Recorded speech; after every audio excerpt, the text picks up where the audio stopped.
Bueno, buenas tardes, buenas noches, buenos días, según ustedes estén mirando esta presentación.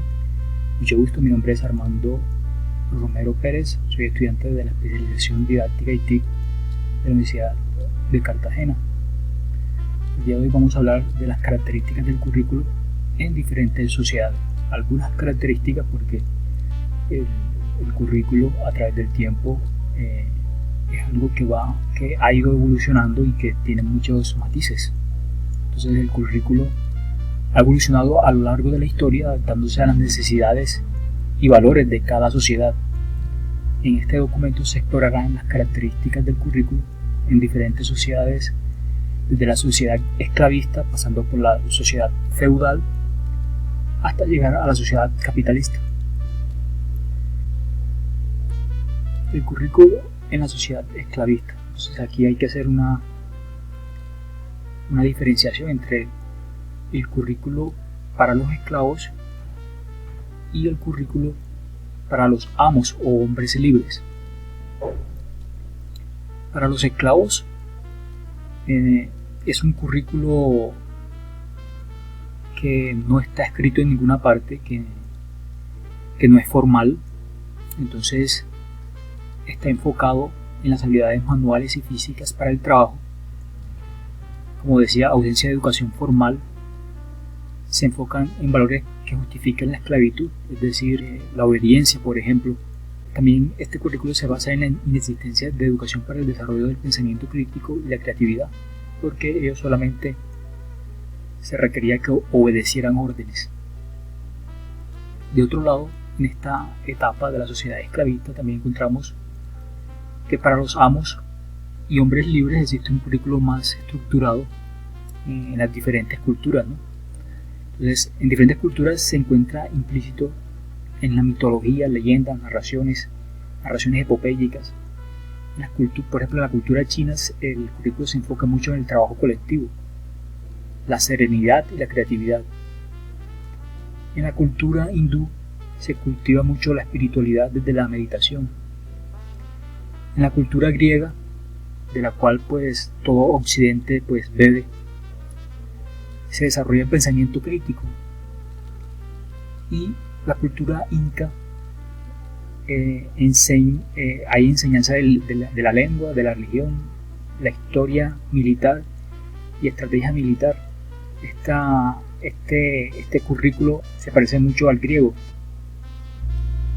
Ahora pasamos al currículo en la sociedad feudal. Y aquí lo podemos dividir en tres partes.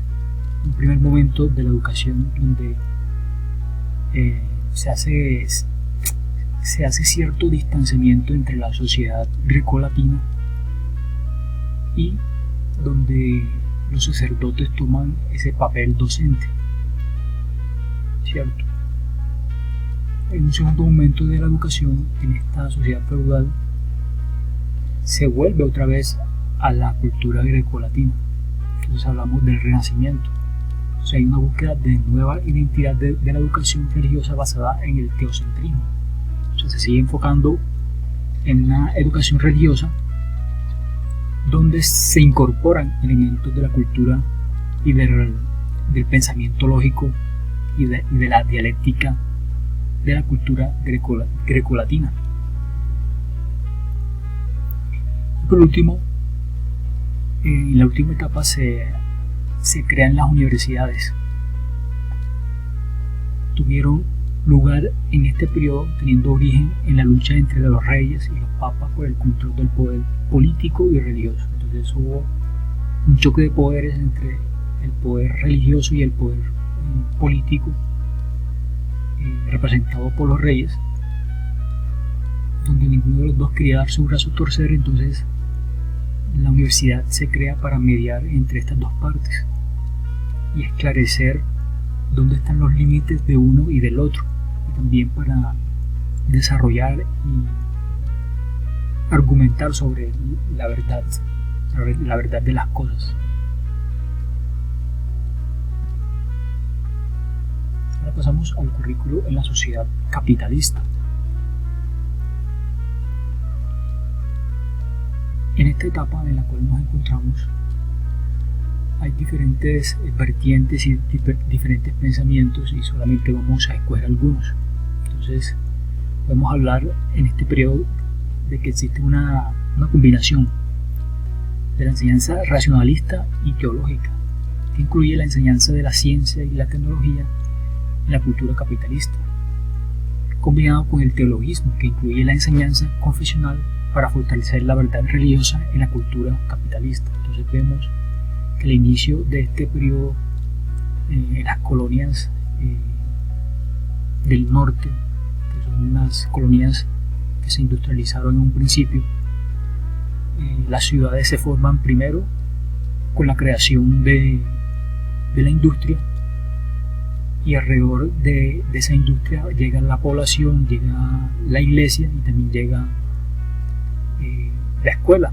Contrario sucede en la colonización que ocurre, las colonizaciones latinas, por ejemplo, la colonización que hizo el Imperio Español en Latinoamérica, primero es la iglesia, se fundaba la iglesia, y alrededor de la iglesia pues se fundaban los colegios y diferentes instituciones para formar una ciudad o un pueblo o un conglomerado de personas. También la pedagogía de Dewey es también muy representativa en este periodo. John Dewey dice que representó la cultura capitalista del currículo empresarial en los Estados Unidos, defendiendo la formación de individuos capaces de adaptarse y prosperar en la sociedad capitalista. Entonces Dewey afirma de que el currículo debe estar enfocado en la formación para el trabajo.